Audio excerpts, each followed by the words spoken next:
ക്ഷേമ പെൻഷൻ മുടങ്ങിയതുമായി ബന്ധപ്പെട്ട കേസിൽ വിശദീകരണവുമായി കേന്ദ്ര സർക്കാർ. കഴിഞ്ഞ ഒക്ടോബറിൽ സംസ്ഥാനത്തിന് പണം കൈമാറിയെന്നാണ് വാദം. ഹൈക്കോടതിയിൽ ഉടൻ റിപ്പോർട്ട് നൽകും. ഭിന്നശേഷിക്കാർക്കുള്ള പെൻഷന് വേണ്ടി 31 കോടി രൂപയടക്കം സംസ്ഥാനത്തിന് കൈമാറിയെന്നും കേന്ദ്ര സർക്കാർ വിശദീകരിക്കുന്നു.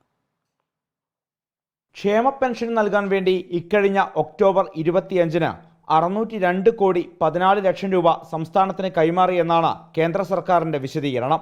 ഭിന്നശേഷിക്കാർക്ക് പെൻഷൻ നൽകാൻ 31 കോടി 18 ലക്ഷം രൂപയാണ് നൽകിയത്. കോഴിക്കോട് ചക്കിട്ടപ്പാറയിൽ ഭിന്നശേഷിക്കാരൻ ആത്മഹത്യ ചെയ്തതിന് പിന്നാലെ ഫയൽ ചെയ്ത പൊതുതാൽപര്യ ഹർജിയിൽ ഹൈക്കോടതി കേന്ദ്ര സംസ്ഥാന സർക്കാരുകളോട് വിശദീകരണം തേടിയിരുന്നു. വിശദമായ റിപ്പോർട്ട് കേന്ദ്ര സർക്കാർ ഹൈക്കോടതിയിൽ ഉടൻ സമർപ്പിക്കും.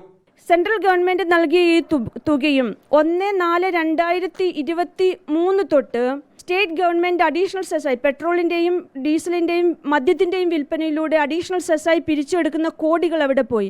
ഈ തുകയിൽ നിന്ന് ഒരു മാസത്തെ പെൻഷൻ നൽകിയിരുന്നെങ്കിൽ ജോസഫ് എന്ന വ്യക്തി ആത്മഹത്യ ചെയ്യുകയില്ലായിരുന്നു.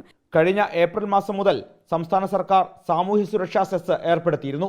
എന്നാൽ കഴിഞ്ഞ 6 മാസമായി ക്ഷേമ പെൻഷൻ നൽകിയിട്ടില്ല. ക്ഷേമ പെൻഷൻ വിതരണം ചെയ്യാൻ സംസ്ഥാന സർക്കാരിനോടും വിഹിതം കുടിശ്ശികയുണ്ടെങ്കിൽ നൽകാൻ കേന്ദ്ര സർക്കാരിനോടും നിർദ്ദേശിക്കണമെന്നാണ് പൊതുതാൽപര്യ ഹർജിയിലെ ആവശ്യം.